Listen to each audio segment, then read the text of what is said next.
사람들이 지니고 있는 욕구들 중에 마지막 죽는 순간까지 포기할 수 없는 욕구, 뭐라고 그랬죠?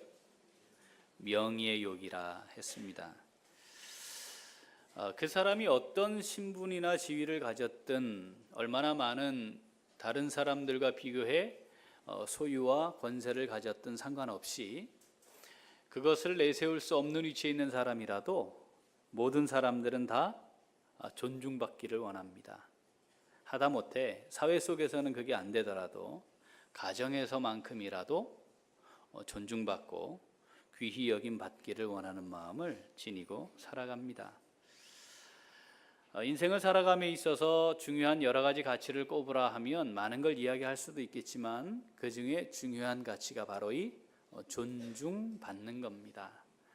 내가 어디에서 무슨 위치에서 어떤 일을 하든 사람들에게 소중한 대상이 되고 귀히 여김을 받을 수 있다는 것, 이건 참 귀한 일입니다.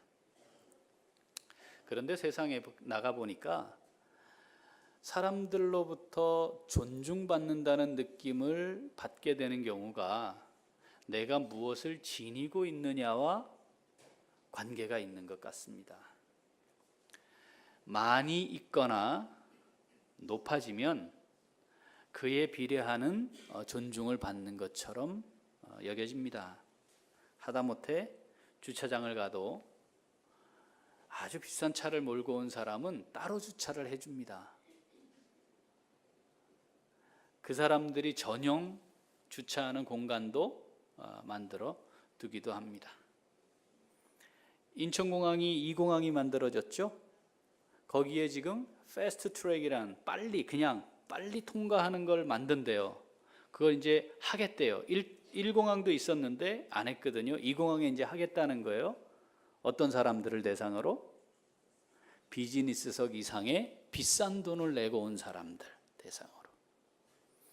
그러니까 자연스럽게 우리는 세상 속에서 내가 존중받고 귀히 여김을 받으려면 뭔가 많아져야 되는구나, 높아져야 되는구나, 다른 사람들보다 특별한 무엇을 가지고 있어야 되는구나 라는 생각을 자연스럽게 갖게 됩니다.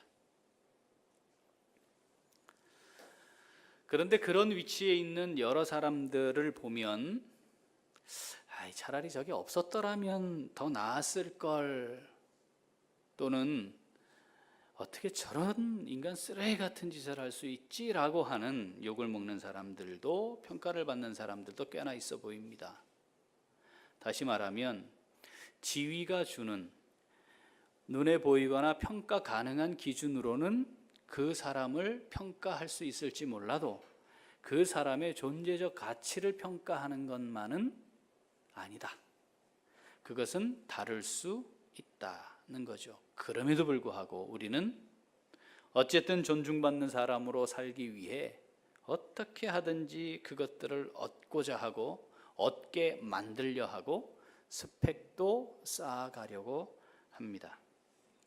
소유와 인격이 비례하지 않는다면 그 소유는 오히려 그 사람에게 치욕이 됩니다. 권력과 겸손이 비례하지 않으면 그 사람은 모든 사람들로부터 지탄을 받는 사람으로 전락하게 된다는 걸 기억해야 하죠. 우리가 신앙생활을 합니다. 몸된 교회의 지체가 되었습니다. 여러분, 우리가 서로를 향해 참 귀합니다, 참 소중한 분이십니다, 이런 느낌이 있나요? 어떻습니까? 나는 그렇게 대우받는다 생각하시나요? 여러분, 불멸의 바이러스, 절대 사라지지 않는 바이러스, 섭섭 바이러스는 바로 요거예요. 요거. 내가 대우받고 싶은데 대우받지 못한다고 느끼는 것, 그때 이게 확 퍼지는 거거든요. 그만큼 다른 사람들로부터, 또는 내가 속해 있는 어떤 집단이나 조직에서 존중받고 싶어하는 마음이 있는 거죠. 어떻게 하면 그런 삶을 살아갈 수 있을까요? 가치 있는, 의미 있는, 존중받는 그런 삶을 살 수 있을까요? 자, 이건 하나님이 우리에게 주시는 겁니다. 하나님이 우리에게 주시는 겁니다. 아까 우리 사역자 예배 드릴 때 천둥 쳤거든요. 네. 저 누가 하시는 거예요? 하나님 하시는 거지. 저 번개가 여기만 똑 떨어지게 하실 수도 있고, 다 번개가 치는데 여기만 딱 안 떨어지게 하실 수도 있는 분이 하나님이시죠. 사우나에 불이 나야만 뭐 그거 안 당하면 괜찮은 게 아니에요. 그죠? 그 번개가 어딘가 쳤을 거예요, 분명히. 그렇죠? 하나님이 주신대요. 잠언 3장 4절 읽어봅니다. 그리하면 내가 하나님과 사람 앞에서 은총과 귀중히 여김을 받으리라. 하나님 앞에서 귀중히 여김을 받아요. 하나님 앞에서 은혜를 입어요. 그런데 사람 앞에서도 은혜를 입고 귀중히 여김을 받게 내가 해주마, 이런 거예요. 하나님 이거 하실 수 있을까요? 하나님 하실 수 있겠습니까? 이거 진짜 믿습니까? 이걸? 그럼 하나님이 하실 수 있다고 믿으면 하나님이 하실 거 기대하고 살아야 되잖아요. 근데 그걸 기대하지 않는단 말이에요. 우리 아이들이, 우리 자손들이, 자녀손들이 은총과 귀중히 여김을 받는 정말 복된 삶을 살아가기를 원하면, 그러면 그거 하나님이 하신다 생각하면 하나님께서 주실 걸 기대하도록 키워야 되는데, 어떻게 키워요? 높아지고 많아지고 세지고 강해지도록 키우려 하지 않나요? 내가 정말 뭘 믿고 있는지를 그걸 보고 확인하면 되는 거죠. 자, 하나님이 이거 주시는 거래요. 자, 진짜 주셨나? 네, 한번 보겠습니다. 자, 다니엘은 어린 나이에 잡혀왔죠. 말도 통하지 않죠. 문화도 다르지요. 포로지요. 부모하고 떨어져 있죠. 그러면 이 아이에게 있어 가장 중요한 현실적 당면 과제는 뭡니까? 생존입니다. 살아남는 거예요. 살아남으려면 내 생명을 좌지우지할 수 있는 그 결정권자의 마음에 들어야 되잖아요. 적어도 그가 지시하는 것을 잘 따라갈 수 있어야 살아남는 거예요. 하루하루가 두려움 속에 있었을 겁니다. 그런데 이 다니엘이 제정신이 아니었습니다. 전문 용어로 미쳤어요. 자, 1장 8절 읽어보겠습니다.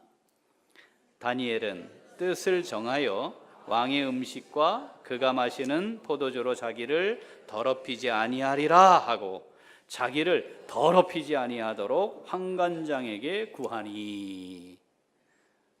제가 성도님들께 대접을 하는데, 왜 이리 더러운 걸 저한테 주세요? 이거 먹고 저를 더럽히려고 하는 몸, 이렇게 얘기해도 기분 나쁠 일인데 지금 관계가 그게 아니잖아요. 왕이 주는 것이고 포로로 잡혀왔고, 그런데 그 어린 나이에 왕이 주는 가장 좋은 것, 그것이 나를 더럽히는 것이다, 이렇게 말하면 이게 미친놈이죠. 왕의 입장에서는 말입니다. 그리고 그것을, 그 아이를 책임지고 잘 훈련시켜야 하는 그 사람의 입장에서는 이 다니엘을 일벌백계 해서 혹시 자기가 훈육하는 것이나 왕이 원하는 것에서 이탈하려고 하는 놈들이 다시는 꿈도 꾸지 못하도록 그 아이들이 다 보는 앞에서 사지를 찢어 죽여야 돼요. 그래야 이게 기강이 서는 거 아니겠습니까? 이게 말이 됩니까? 다니엘이 무엇을 근거로 이것을 통해 자기를 더럽히는 것이라고 생각했는지 기록하진 않지만 분명히 그 음식들은 우상에게 드려졌던 제물일 확률이 높습니다.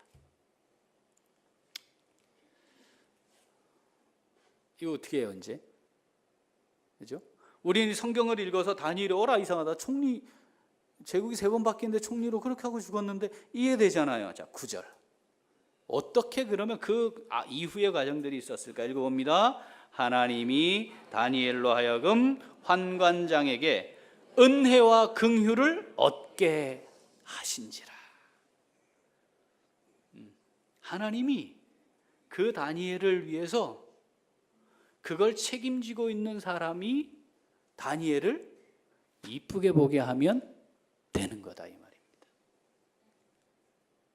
무슨 짓을 해도 이쁘게 보면 되는 거다 이 말입니다. 이게 수직관계라면.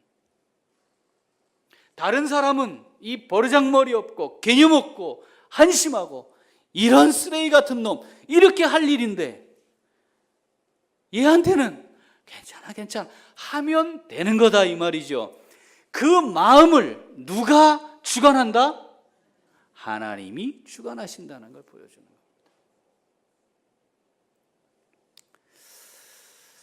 겁니다. 다니엘이 적어도 하나님의 말씀을 묵상하는 사람이었고 그리고 늘 기도하는 사람이었으니까 하나님이 과거에 어떻게 언약을 이어오셨는지 그 기록에 대한 이해가 있겠죠. 적어도 모세오경, 율법에 대한 분명한 이해가 있었을 테니까.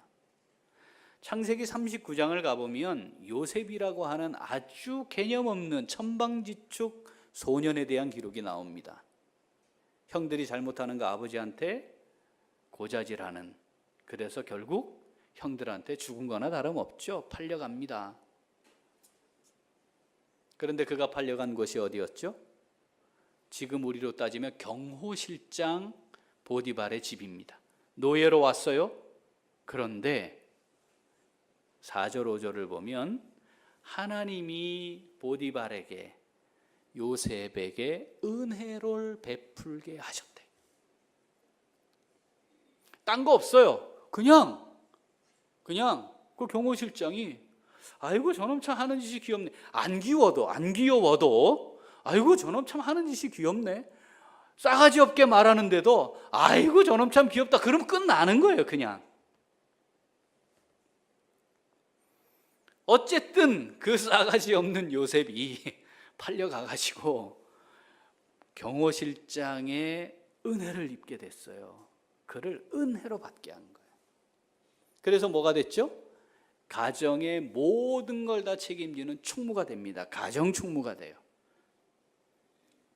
자, 여기에 하나님이 개입하시는 거예요. 어떻게 기록을 하냐면 하나님이 요셉을 위하여 그 애굽 사람의 집에 복을 내리셨다.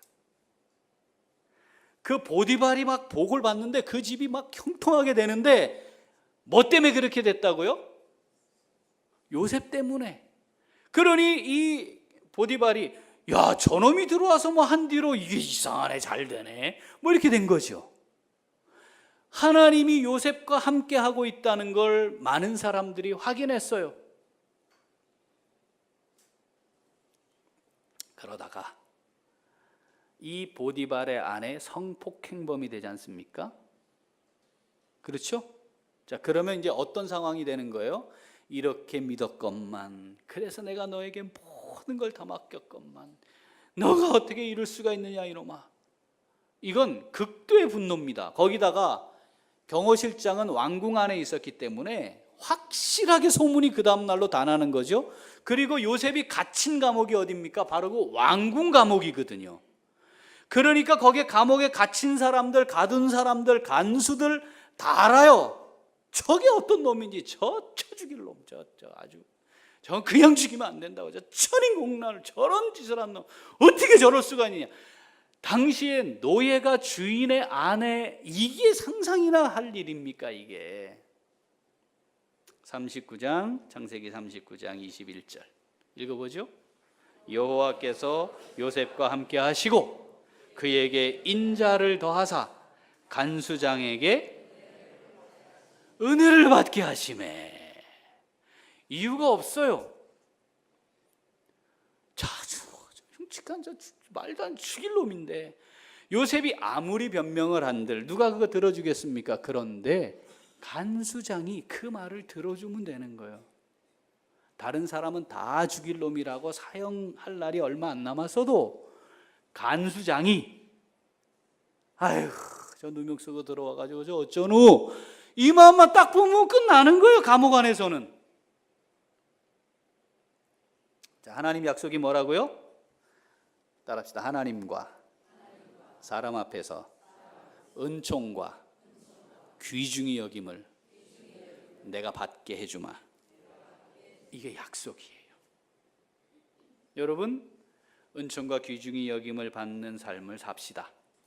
기왕 사는데, 기왕 사는데 뭐 때문에 그런지 하여튼 모르지만 어쨌든 그 사람에게 사람들이 은혜를 알고 은혜를 베풀기를 원하고 귀하고 소중하게 여길 줄 알면 얼마나 우리 삶이 윤택하고 복되고 행복하겠습니까? 이 하나님의 약속 받아 누리는 우리 모두가 될 수 있기를 소원합니다. 자, 그러면 이제 천기를 누설해야 돼요. 이제 오늘 두 번째로 누설 또 합니다. 어떻게 하면 그렇게 하나님의 약속을 받아 누릴 수 있느냐? 자, 그 비결이 오늘 본문에 있습니다. 자, 첫 번째. 다시 한번 첫째. 3절 읽죠? 같이. 인자와 진리가 내게서 떠나지 말게 하고 그것을 내 목에 매며 내 마음판에 새기라. 아멘. 어떤 상황 변화에 의해 조건 변화에 의해 변하지 않고 항상 견고하게 서게 하는 것, 이게 여기에 쓰여진 진리라는 단어의 뜻입니다.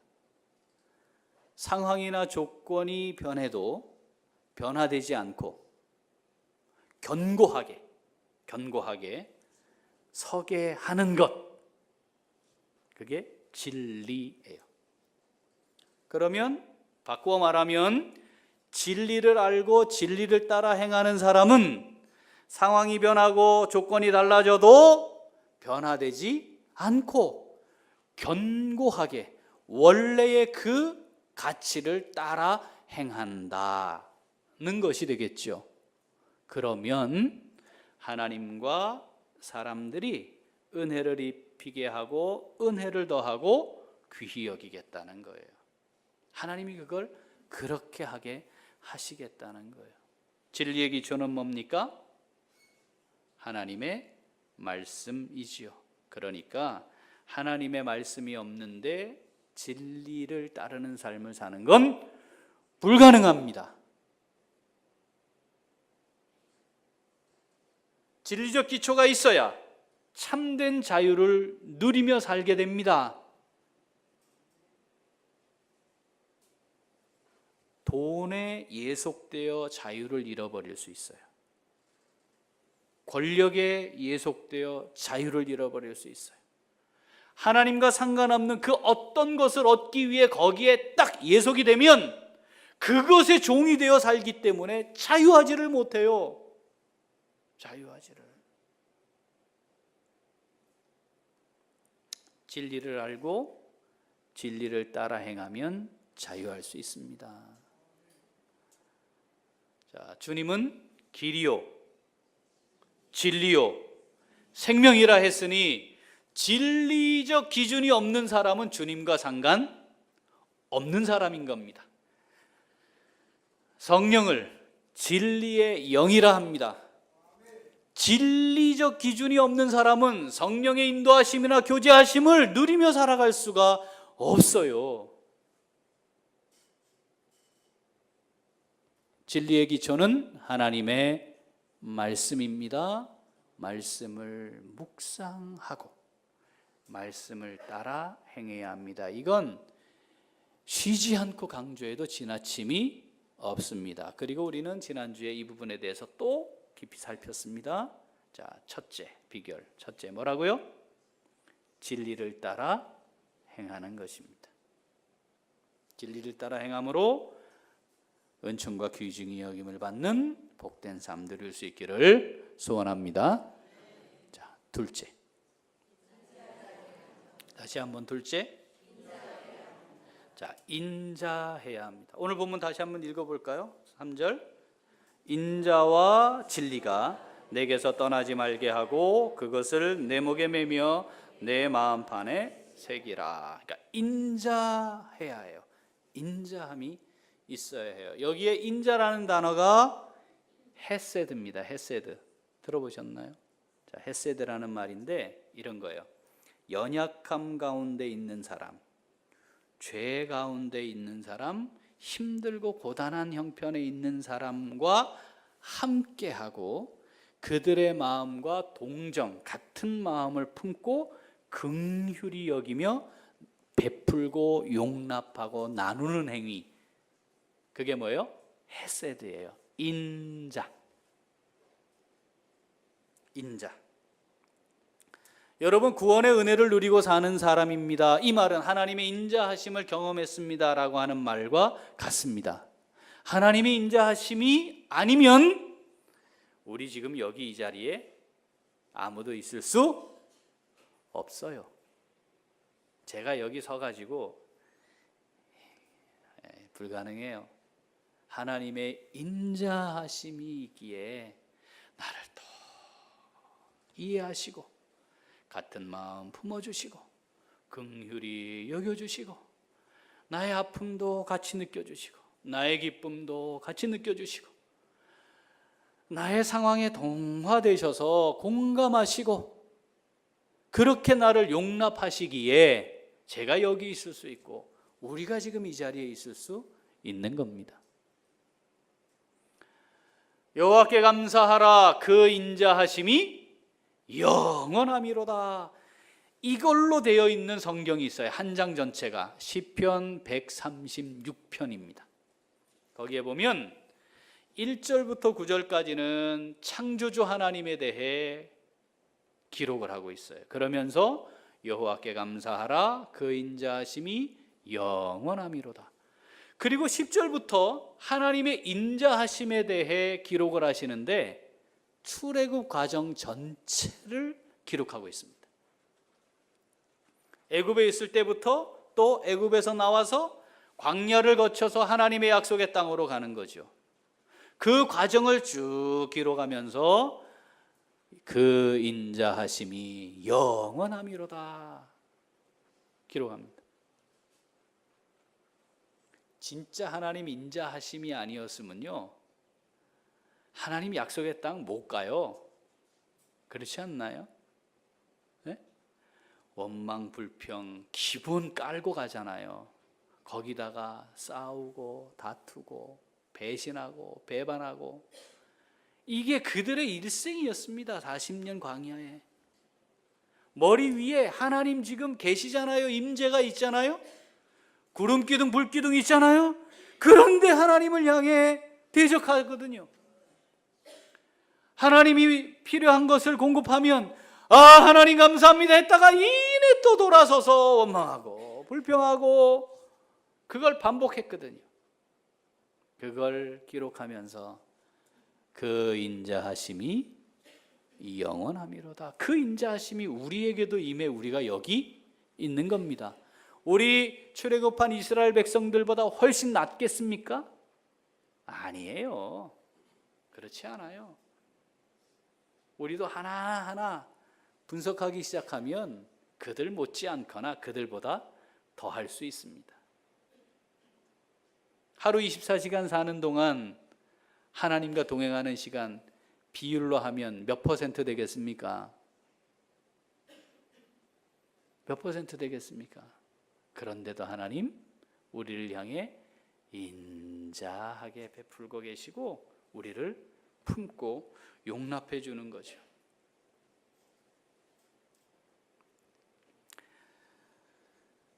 우리 안에 인자함이 진리를 따라 행함과 함께 인자함이 풍성해질 수 있기를 소원합니다. 이게 균형을 잘 맞춰야 돼요.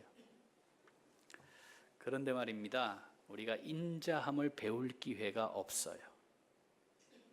여러분, 내가 인자한 사람이 되기를 원합니다. 기도해 보셨습니까? 네? 하나님 이것도 되고 이것도 되고 이것도 되고 이것도 되고 이것도 되고 이것도 되고 이것도 있어야 되겠고 이것도 얻어야 되겠고 이건 문제는 해결돼야 되겠고 이거는 더해져야 되겠고 이런 말은 수도 없이 하지만 하나님 제가 하나님의 인자하심을 날마다 누리며 인자한 사람으로 살게 하십시오. 하나님 제가 어떤 상황에도 진리를 따라 흔들리지는 않지만 그러나 인자함을 하나님의 인자하심을 베푸는 사람이 되게 하십시오. 혹시 기도하고 계시는 분 있습니까? 가정에서 이게 배울 기회도 없어요. 하나님과의 수직적인 관계에서도 그러지만 가정에서도 배울 기회가 많지 않아요. 여러분, 가정을 틀을 만들고 질서를 잡고 예의를 가르치고 인격적 틀을 형성하게 하는 엄함이 있어야 돼요. 또 하나는 어떤 경우에도 가정이 피난처가 되게 하는 자애로움이 있어야 해요. 이 세상에 있는 모든 사람은 다 비난하고 저주하고 욕하고 정말 이 자리에서 맞아 죽어야 한다고 말해도 그래도 품어주는 사람이 있어야 하고, 그게 가정에 있어야 하고, 그게 엄마입니다. 엄한 아버지가 있고 자애로운 어머니가 있는 것이 하나님이 만드신 조화로운 가정이에요. 우리 어머니들 그렇습니까? 우리 애들이 정말 찢기고 상한 심령으로 나도 내 잘못을 알아. 나도 이게 싫어. 근데 나도 어쩔 수가 없어. 그런데 내가 어디선가 가서 나에게는 피난처가 있는가 할 때 엄마가 떠올라야 되는데 집에 들어가기가 싫으니 어디서 배웁니까, 인자함을? 아버지가 엄한 아버지 역할을 못하고 예의를 가르치는 삶의 인격적인 틀을 만드는 게 아버지로부터 안 되니 엄마가 그걸 대신하는 형국이 돼버렸잖아요. 인자함을 배울 기회가 없어요. 세상은 어떻습니까? 세상은 말할 나위도 없지요. 이미 학교를 다니는 순간부터 나와 경쟁하는 애가 옆에 있는 겁니다. 지금 그 경쟁에 살아남아야 하는 겁니다. 인자함? 그런 게 어디 있습니까? 가능하지 않은 얘기입니다. 디모데후서 3장 2절부터 4절 읽어보죠.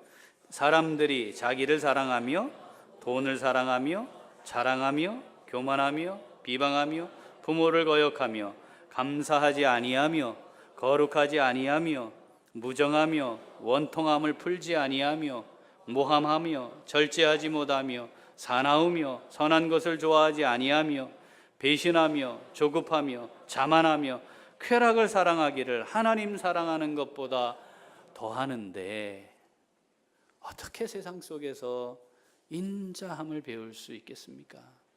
그러니 인자함이 얼마나 중요한 가치인지를 잃어버렸습니다. 유일하게 회복할 수 있는 게 하나님과의 관계에서인데 그것마저도 제대로 되지 않으니 인자함이 얼마나 중요한 가치인지 알지 못하는 거죠. 인자함은 표현되게 되어 있습니다. 감출 수가 없어요. 하나님의 인자하심이 가득 차 있고 그 인자하심으로 살아가는 사람이 다른 사람을 향해 험악한 얼굴을 할 수가 없습니다. 험악한 말을 할 수가 없습니다. 우리는 어떻습니까? 인자한가요? 인자한가요? 인자해야 합니다. 노력으로 되는 것이 아니라, 물론 노력해야 합니다. 그런데 중요한 건 내가 하나님의 인자하심 때문에 지금 살고 있다는 사실이 인정되어야 가능합니다. 대부분의 사람들은 타인에게는 엄격하고 자신에게는 관대해요. 그런데 하나님의 인자하심을 아는 사람들, 인자한 사람들은 나에게는 엄격합니다. 그런데 타인에게는 인자합니다.